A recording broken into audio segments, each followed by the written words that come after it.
생성형 AI를 활용한 우리 몸 알기 24차씩 시작합니다.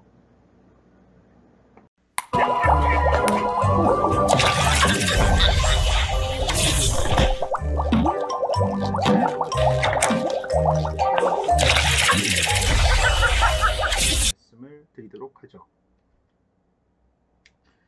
Human teeth are classified into different types based on their shapes, function, and position in the mouth. 네, 그 화면에서 지금 이 부분을 지금 다루고 있습니다. The primary type of teeth are the incisors located at the front of mouth. 입의 그 앞쪽에 위치하고 있는 절치라고 부릅니다. 절치라고 부르고요. 이 절자라고 하는 것은 끈다라는 뜻이죠. 끈다라는 뜻입니다.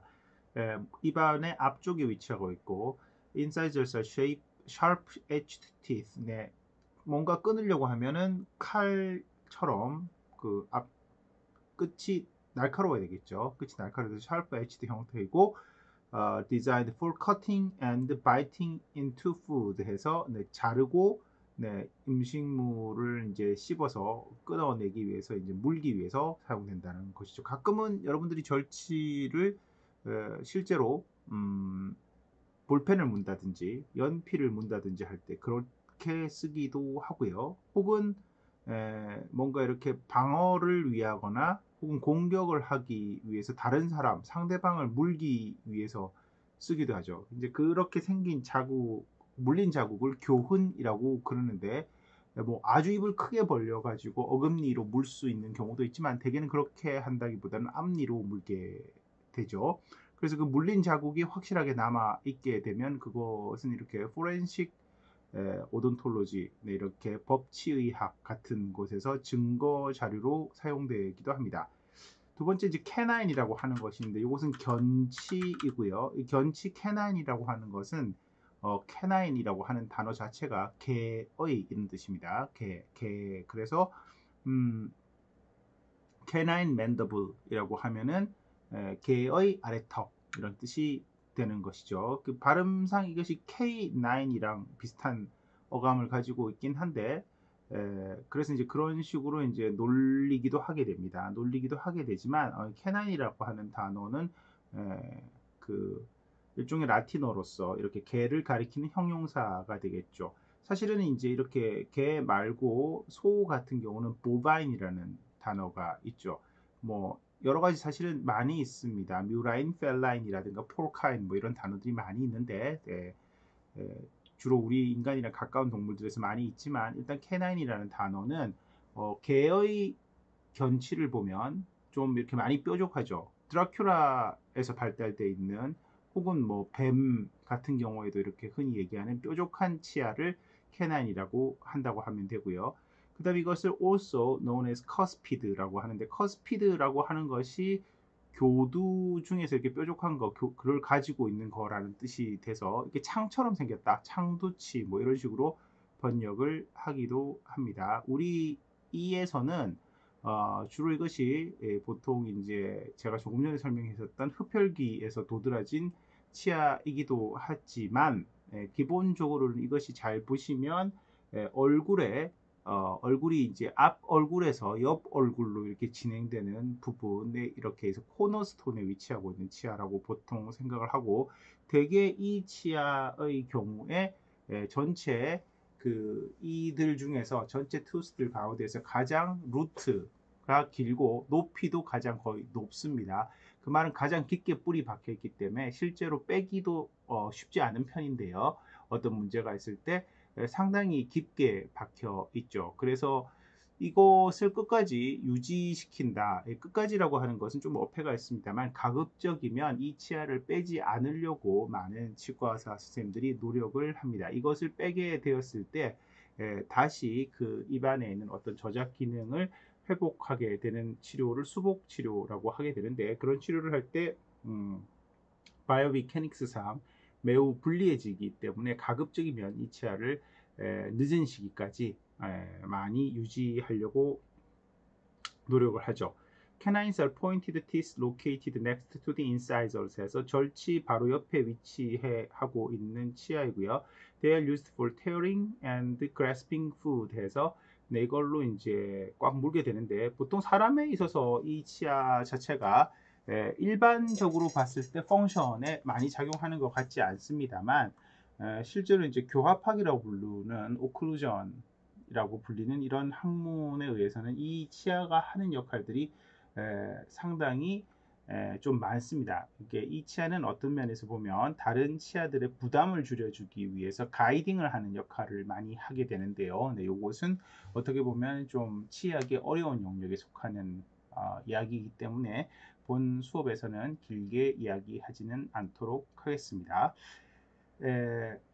세 번째 프리몰라이고 네 번째가 몰라인데요. 이건 몰라라는 것을 기준으로 설명을 한 것이고 프리몰라의 경우는 우리나라 말로는 소구치가 되고 이때 말하는 소라고 하는 것은 작을 소자입니다. 그리고 몰라는 대구치로 번역이 됩니다. 그래서 소구치하고 대구치가 있는데 이때 여기서 말하는 구라고 하는 단어는 절구할 때 구자가 되고요.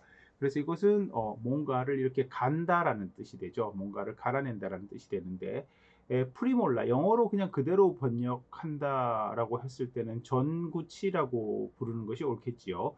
전구치라고 부르는 것이 옳 텐데 여기서는 이제 소구치, 대구치라고 이렇게 부르게 되겠습니다. 우리나라 말로는. 그래서 프리몰라라고 하는 것은 캐나인 바로 뒤쪽에 위치하고 있는 것이고 have flat surface with multiple cusp 되어 있는데 여기서 flat surface라고 하는 것은 별로 좋지 못한 표현입니다. 커스프 자체는 캐나인 같은 경우에는 보통은 하나이지만 프리몰라의 경우에는 보통은 두 개이기 때문에 이 소구치를 다른 표현으로 보통 바이커스피드라고 부르기도 합니다. 그러니까 단일 커스피드, 커스프 하나로 되어 있는 뾰족한 것 같은 경우에는 캐나인 커스피드이지만 이것은 바이커스피드라고 해서 쌍두치라고 불리게 되고요. 멀티플 커스프라고 불리는 것은 아래쪽에 있는 두 번째 프리몰라의 경우에는 커스프가 3개인 경우도 있기 때문에 그렇게 부르지만 대개는 프리몰라의 경우 커스프가 2개가 있다고 보는 것이 일반적으로 평균적인 얘기가 되겠죠. 제일 많은 이제 프레벌런트한 그런 것이 되겠고요. 요것은 이제 대구치의 역할을 약간은 보조하는 역할입니다. 그래서 they are used for grinding and crushing food라고 되어 있고 이 역할은 사실은 대구치에서도 동일하게 되는데 대구치보다는 아무래도 그 역할 분담이 좀 작죠. 어떻게 보면 캐나인에서 몰라로 이렇게 서서히 트랜지션 되어가는 형태를 가지고 있죠. 그래서 이제 몰라라고 하면 몰라는 the largest teeth located at the back of the mouth에서 어금니 뒤쪽에 위치하게 되어 있고요. They have broad flat surface with multiple cusps and primarily used for chewing and grinding food라고 되어 있습니다. 여기에서 좀 주목하셔야 되는 것이 flat surface라고 하는 것은 상대적으로 플랫하다라는 것이지 사실 플랫이라고 하는 말을 실제로 잘 쓰지는 않습니다. 모든 치아는 이렇게 플랫하지 않고요. 플랫하다고 하는 것은 어떤 면에서 보면 플랫하다라고 하는 것은 위에 마모라고 하는 어트리션이라고 하는 것이 상당히 많이 진행되었을 때나 그렇지 사실은 플랫하기는 좀 어렵죠. 하지만 이제 음식물을 위에 올려놓을 수 있게 테이블처럼 생겨 있는 것은 맞는 얘기입니다. 네, 그래서 그 밑에 이제 설명으로는 Adult humans typically have 32 permanent teeth consisting of 8 incisors, 4 canines, 8 premolars, and 12 molars, including 4 wisdom teeth라고 되어 있는데 그래서 이제 사실 중요한 얘기가 되는데요. 보통 우리가 이제 사람의 치아는 몇 개입니까? 라고 이렇게 묻게 되면 거기에 대한 대답으로 할 수 있는 것이 총 32개입니다. 라고 대답을 할 수도 있고 혹은 총 28개입니다. 라고 대답을 할 수도 있습니다. 왜 그러냐면 이 마지막에 있는 including 4 wisdom teeth라고 하는 것 때문인데 사실 wisdom teeth라고 하는 것이 뭡니까? 우리나라 말로는 사랑니로 번역이 되는 것이죠. 사랑니로 번역이 되는 것이고 영어에서는 이것을 wisdom teeth라고 하는데 조금 다른 말로 하면은 제3대구치라고 하는 표현을 쓸 수가 있죠. 이것은 사실은 여러분들 중에서 이미 이제 이 사랑니의 통증을 느끼고 치과에서 발치라고 하는 치아를 발과하는 그런 수술 혹은 뭐 이렇게 시술을 받으셨을 수도 있는데 수식을 받으셨을 수도 있는데 그러나 이제 요것은 원래부터 4개가 다 있지 않는 사람들도 상당히 많죠. 그렇기 때문에 개수에서 잘 빼고 보통은 이제 일반적으로 그 형태도 상당히 변이가 많기 때문에 대개는 28개를 치아의 개수로 이야기하는 경우도 있습니다. 그 경우에는 이제 이 위스덤 티스를 뺀 것이고요. 여기에 나와 있는 것처럼 잘 보시면 32개의 퍼머넌트 티스가 있는데 consisting of 8 incisor, 4 canine, 8 premolars and 12 molars라고 되어 있는 것으로 보아서는 요것의 개수를 사실은 4분의 1로 나눠야 되죠. 좌우랑 상하 이렇게 이것을 쿼드란트라고 하는 표현을 쓰게 되는데 쿼드런트 4분악이라는 표현을 쓰고 이 쿼드런트로 나누게 되었을 때 4분의 1로 나누었을 때 각각의 이름을 가지고 있는 치아들의 개수가 인사이저가 2개가 있고요. 캐나인은 4를 4로 나누니까 1이고 8 프리몰라니까 프리몰라는 2가지 종류가 있고 몰라는 12인데 4로 나누면 3인데 그 경우에는 제3대구치인 위즈덤 티스를 포함한 것이고 여기에서 이제 이것을 빼고 나면 제1, 2대구치가 있는 것입니다. 그래서 인사이저 2개 다시 쓰면 인사이저 2개, 캐나인 1개, 그 다음에 프리몰라 2개, 그리고 마지막에 몰라 2개 혹은 3개 이렇게 쓰는 것을 투스 포뮬러라고 부르고 이것은 사람에게서 해당이 되는 거고 혹시 여러분들이 반려견이나 반려묘를 집에서 키우고 있으면 그들의 치아들도 포유류이기 때문에 약간 비슷한 형태를 가지고 있게 되는데요. 이것을 이제 상하가 다른 경우도 있습니다. 상하가 다른 경우도 있는데 사람의 경우는 상하가 동일한 편이고요. 여기 나와 있는 이제 투스 포뮬러를 쓸 때 다르게 쓸 수 있죠. 예를 들어서 인사이저가 3개씩 있으면 한쪽에 그러면 3부터 시작해야 되겠죠. 뭐 예를 들어 여러분들이 음식으로 먹기 좋아하는 소 같은 경우에는 상하에 있는 위턱에 있는 인사이저가 사실은 없거든요. 없는 경우는 0이 되는 것이죠. 잠깐 위키피디아에 아까 있었던 휴먼 마우스 쪽으로 다시 화면을 돌려서 보시게 되면 여기에 플로우 마우스라고 하는 부분이 보이고 여기에 이제 치아가 일부 보이게 되는데요. 이것은 이제 아래턱에 있는 치아를 보여주고 있는 것이고 아래턱의 치아에서 이 가운데 있는 요것을 프레넘이라고 부르죠. 소대라고 부르는데 혀를 이렇게 여러분들 올리고 보면 혀 아래쪽에 이렇게 끈 같은 걸로 묶어져 있어서 혀가 이제 이렇게 그 뭐랄까 혀의 움직임을 제한해 주는 녀석이 있습니다. 이런 그 소대 프레넘이라고 하는 것은 우리 신체에 여러 군데 사실은 존재하는 것인데 여기에 있는 소대가 가장 큰 소대이죠. 가장 큰 소대이고 사실 양옆에 여기에 보면 지금 그 서브링구알 글랜드라고 서브맨디블라 글랜드가 이렇게 그 분비되는 맨 끝에 있는 오프닝들이 위치한 곳들이 양쪽에 이렇게 있습니다. 그리고 사실 여기는 소프트 티슈만 있고 위아래가 서로 뚫려 있고 서브 맨디블라 글랜드는 여기 양쪽 정도에 위치하고 서브링구알 글랜드는 여기 정도에 위치해 있죠.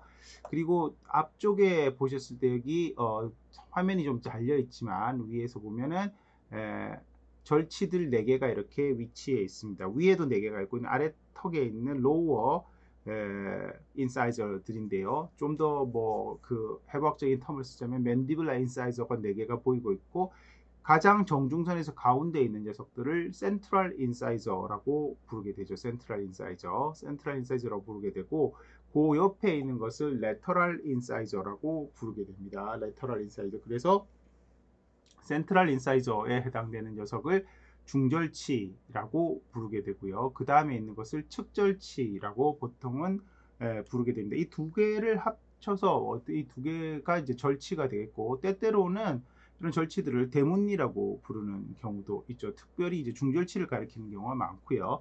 그 다음에 나와 있는 것이 이제 좀 뾰족한 것인데 세 번째에 나와 있는 것이 견치가 됩니다. 견치가 되어서 이 견치는 캐나인이라고 말씀을 드렸죠. 그리고 견치는 하나밖에 없기 때문에 다른 용어가 앞쪽에 붙는 어떤 형용사가 없습니다. 그 다음에 나와 있는 것들이 이게 이제 소구치들인데요. 이 소구치들은 바이커스피드라고 부르기도 하고 혹은 프리몰라라고 부르는데, 앞쪽에 있는 것을 퍼스트 프리몰라, 두 번째에 있는 것을 세컨드 프리몰라라고 부르게 되죠. 그래서 퍼스트 프리몰라에 해당되는 것은 제1 소구치라고 부르고, 세컨드 프리몰라에 해당되는 것은 제2 소구치라고 부릅니다. 저희가 이제 앞쪽이라고 사실은 얘기했는데, 앞이라고 표현하는 거 사실 해부학적인 방향, 애나토미컬 디렉션에서 사실 말씀을 드렸다시피 실제로는 정중선, 미드라인, 지금 프레넘이 있는 이 선을 정중선으로 보시면 될 텐데, 이 정중선에서부터의 위치이기 때문에 사실은 정중선에 가까운 것을 어떻게 부른다고 했습니까? 미디얼이라고 하는 단어로 부른다고 그랬죠. 그리고 정중선에서 먼 것을 레터럴이라고 부른다고 했는데, 가장 정중선에 있다 보니까 치아의 경우에는 센트럴이라고 하는 단어를 쓴 것이고요. 그 다음 옆에 있는 것은 레터럴이죠. 사실은 이 레터럴 인사이저의 더 레터럴에 있는 것이 캐나인 프리몰라 몰라가 되겠죠. 또 다른 의미로 생각해 보면 좀 더 뒤에 있다고 위치할 수 있는데, 그래서 여기서부터 지금 캐나인부터 앞에 있는 인사이저까지 총 6개의 치아를 엔티리어 투스, 엔티리어 티스 뭐 이런 식으로 불러서 전치라고 부르게 되고요.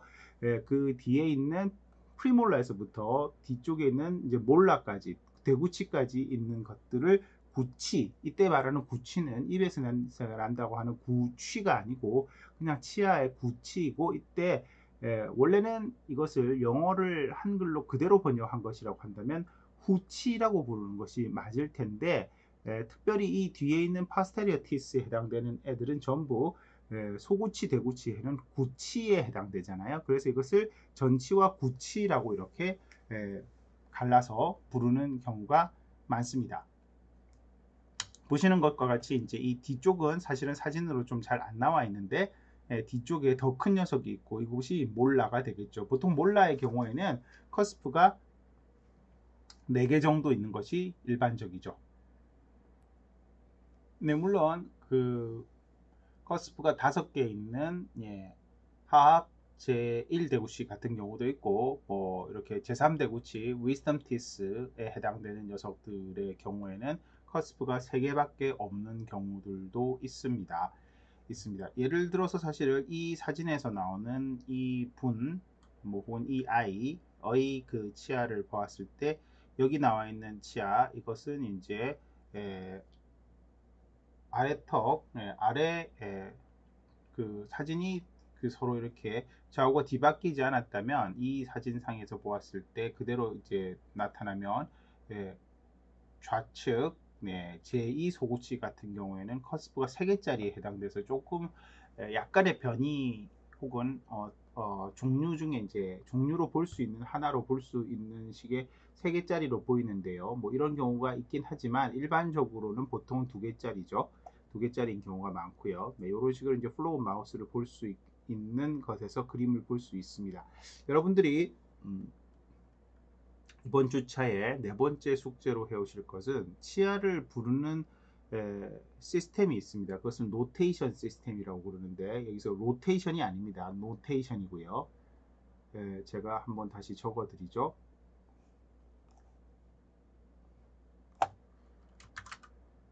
노테이션 시스템, 로테이션이 아니고 노테이션 시스템, 치아를 표기하는 방법에 해당되겠죠. 여기 이런 것이 여러 가지 방법이 있는데, 거기에 대해서 조사를 해서 답변을 하시면 되겠습니다. 네, 오늘은 이번 주차에서는 총 과제를 4개를 냈는데, 여러분들이 다 찾아서 답변을 하시면 좋을 것 같고요. 네, 다시 위키피디아의 휴먼 투스 부분을 한번 보셔서 앞에서 설명했던 것을 다시 조금 더 설명을 드리면, 네, 여기에서는 지금 에나멜 포션을 너무 크게 그려놓은 것입니다. 하지만 이제 크라운이라고 되어 있고 여기 넥이라고 되어 있는데 조금 잘못되어 있는 그림이라고 할 수 있겠습니다. 이 넥이라고 하는 것, 사실은 크라운은 여기에서 보면 여기까지인데요. 여기에서는 잇몸 위에 보이는 부분만 크라운으로 설명을 하고 있지만, 이것은 정확하게 엄밀하게 말하자면 애나토미컬 크라운과 클리니컬 크라운의 차이에서 기인하는 것일 수가 있고, 여기에서 볼 때 지금 이 그림에서 크라운의 영역으로 나타내고 있는 것은 클리니컬 크라운이 되겠고, 실제로는 CEJ라고 해당되는 부분이 에나멜과 여기는 이제 하늘색으로 표현되어 있지만 실제 하늘색을 띠지는 않는데 시멘툼이라고 표현되어 있는 부분에 경계가 있지 않습니까? 거기가 시멘토 에나멜 정션이 되는데, 지금 제가 여기 돋보기를 가리키고 있는 이 부분이죠. 여기에서는 반대편에서는 이 부분이 되는데, 그 부분이 시멘토 에나멜 정션이 되어 있고, 시멘토 에나멜 정션까지가 사실은 애나토미컬 크라운, 해부학적 크라운이고, 여러분들 여기서 표시한 부분은 사실은 클리니컬 크라운이라고 일컬어지는 부분인데, 이것은 잇몸이 내려가게 되면 자동적으로 더 길어질 수도 있죠. 그리고 실제 크라운과 루트 사이에 이렇게 넥이라고 하는 부분에 영역으로 표시할 수 있는 넥이라고 하는 부분은 실제로는 없습니다. 없고, 그냥 대략 이 부위를 브로드하게 넥이라고 부를 수 있기 때문에 이걸 디스크리트하게 넥이라고 사실 표현하지는 않죠. 그리고 에나멜 포션은 이것보다 보이는 것보다는 생각보다는 얇습니다. 덴틴이 훨씬 더 크죠. 그 속에 덴틴이 있고 그 속에 펄프가 있는데, 이 크라운 포션에 있는 펄프가 들어있는 부분을 펄프 체인버라고 부르게 되고, 아래쪽을 루트 커넬이라고 부르게 됩니다. 아마 이 책에서 그림을 그리셨던 일러스트레이터의 경우에는 여기 이제 동맥과 정맥을 빨간색과 파란색으로 하고, 이게 황금색으로 표현되어 있는 부분을 너브로 표현을 하신 것 같고요. 그 다음 여기 이제 루트 캐널 양쪽으로 있는 것들이 이제 루트에 위치하고 있는 덴틴이 될 텐데, 이 덴틴은 여기서 이제 잘 표현을 해놨는데, 덴틴에서 표현하고 있는 것에는 덴티널 튜블이라고 해서 바깥쪽과 연결되어 있는 튜브와 같은 구조들이 있습니다. 그리고 조본이라고 표현되어 있는 것을 제가 아까 알비올라 본이라고도 표현을 했는데, 이렇게 알베올러스 페포가 있는 것처럼 이렇게 구멍이 뽕뽕뽕뽕 많이 뚫려 있죠. 그리고 사실 시멘텀의 주위에 이렇게 같은 진지바와 동일한 색깔로 표현이 되어 있지만, 사실은 조금 아쉬운 부분이 이 부분에 현실적으로는 알베올라 본과 이 시멘텀을 서로 연결하는 사이에 있는 것은 페리오돈탈 리가먼트라고 하는 구조가 사실 따로 표현이 되어 있어야 더 정확한 표현이 될 것 같습니다. 근데 치아의 구조에 대해서는 뭐 굉장히 간단한 설명이기도 하지만, 어떻게 보면은 뭐 중고등학교 때 배우셨을 수도 있겠으나 아주 기본적인 것이기 때문에 알고 계시면 좋겠고요. 이 치아에는 세 가지 아주 그 중요한 뭐가 있죠? 중요한 경조직이 있는데, 그 경조직이 이나멜, 덴틴, 그리고 시멘툼, 그 세 가지라는 것 정도 기억을 하시면 좋겠네요. 네, 마지막으로 여러분한테 보여드리고 있는 것은 뭐 여러분들 이게 교양 강의이기 때문에 보시게 되면 네이버 지식교양 강연, 서울대 지식교양 강연인 생각의 열쇠 1000개의 키워드라고 하는 프로그램이 있습니다. 이 프로그램을 찾아보시면 제가 녹화한 치아 이야기, 화면에 보시는 걸 보면은 치아 이야기 네 번째로 되어 있는데요. 치아 이야기에 대해서 여러 가지 문화적인 이야기를 곁들인 교양 강연이 첫 번째부터 네 번째까지 상당히 자세하게 들어 있습니다. 보다 자세한 것을 공부하고 싶으신 분들, 뭐 공부한다기보다는 사실은 그냥 그 상식적인 수준 혹은 뭐 그냥 교양적인 수준에서 좀 더 문화적인 얘기랑 곁들여서 듣고 싶으신 분들은 여기 있는 강의들을 한 번씩 들어보시면 좋을 테니 여기에 대해서 추천을 드리면서 오늘 강좌를 마쳐 볼까 합니다. 나와 있는 것처럼 총 4가지 편이 있는데, 아마도 두 번째 편과 세 번째 편에서 오늘 좀 더 자세히 말씀드리지 못한 치아의 여러 가지 방식, 그리고 어떻게 보면 과제로 낸 이야기들에 대한 답들이 들어있으니 참고를 해보시면 좋을 것 같다 라는 말씀을 드리죠. 네, 수고하셨네요.